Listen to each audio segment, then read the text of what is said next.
What's up guys, it's Dom here, and today on this episode of Archetype Enhancement we have a special one which I thought would actually have come a lot sooner, and that's dragons.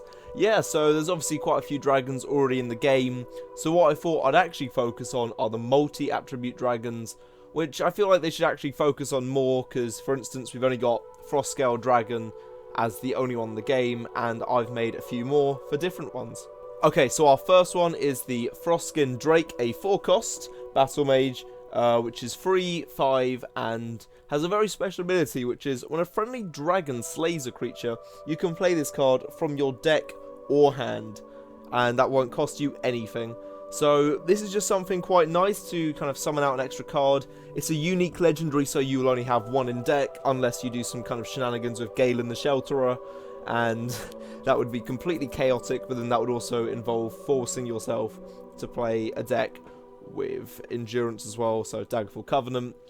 And yeah, I think this is actually a really nice idea, because it means that it doesn't matter whether it's in your hand or deck, it can just shoot itself out to the field as soon as any of your dragons have either battled something or done anything to kill one of their creatures on your turn.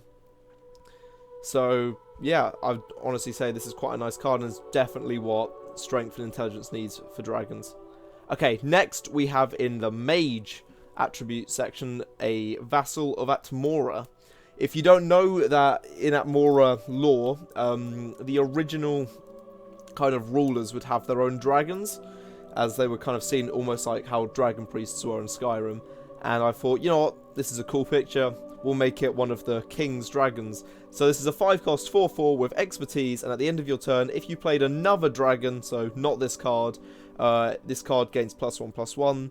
So basically what I was originally going to do with this card was make it expertise 2, but I thought that would be a bit chaotic, so I just left it as regular expertise.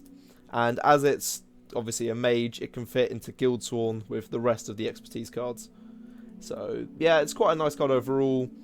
Definitely helps out with the few action cards that Intelligence and Willpower have for dragons, and just moshes together. Right, so moving on to Scout, we have the Infernal Dragon, a 6-cost 10/7 with Breakthrough, but its ability is, before this card attacks, you must pay 5 Magicka.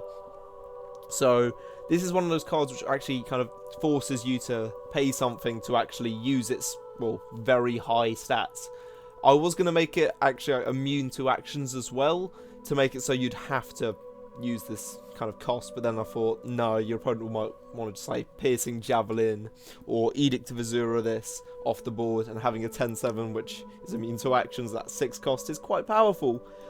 So either you have this card where you have to use your resources to get off the best of it, or because it's in endurance, you could say silence it at the cost of losing Breakthrough, but then you've got a 10/7 which could stampede through your opponent's units at quite the low cost.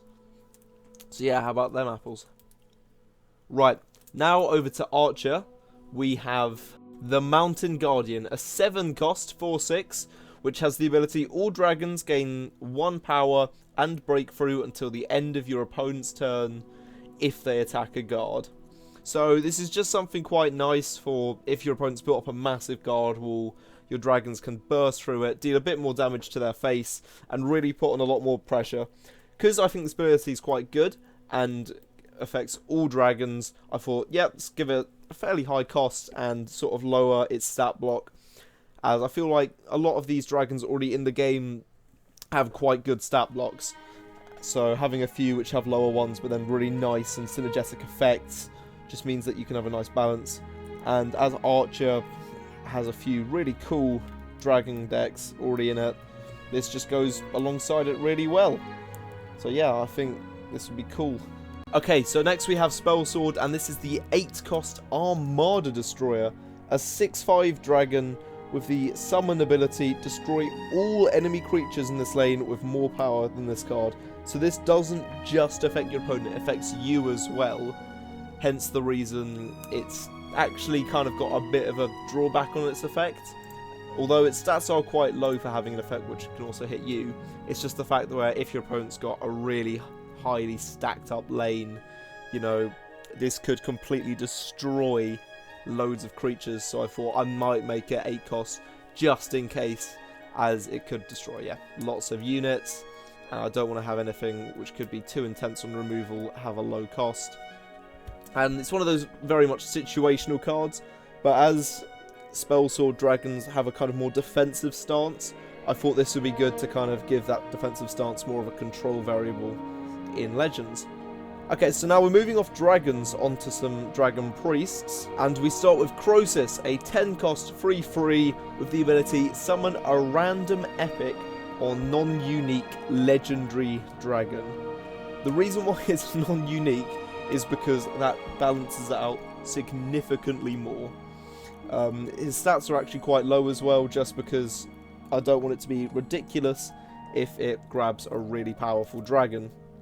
Some of the epics are pretty good, and the non-unique legendaries, there's a few really decent ones that it can grab, but there's nothing that's going to be completely game-breaking, like Odahviin, Parthenax, or Alduin, and that's kind of the main cards that hold it back. And obviously, because of if you've got cards like Abnatharn or Dragon Priest Mask where you can reuse this summon ability, I didn't want to make it have a chance of grabbing pretty much some people's game plans at a 10 cost. Right, now finally we have the 10 cost Dragon Priest Volsung, a 5/5 who when summoned plays 2 different shouts from your graveyard. You will get full choice over these, and I think it's just a nice card for those shout decks, and it kind of allows you to reuse ones which you've already leveled up by playing them in the first place. I don't really know what else there is to say about this, but I feel like it's a really nice card, really useful, and as you're playing them for free, its stat block's actually fairly generous, because both shouts that you'll be playing will be at least level 2, as long as you have 2 shouts in your graveyard, and by 10th turn, usually in a shout deck, you'll have like a lot of them, and as there's now more in the game, at least like 3 or 4 in your usual decks, if you're playing triple attribute, you can usually knock it up to 5 as well. And that's just excluding other methods which might get you a random shout, like certain dragon cards such as Parthenax. But anyway, these were the cards that I designed for dragons and dragon priests. If you like them, please like and subscribe. And I'm pretty much out of ideas now, so if any of you guys can think of any, I'll be more than happy to give them a bit of consideration and throw together a video.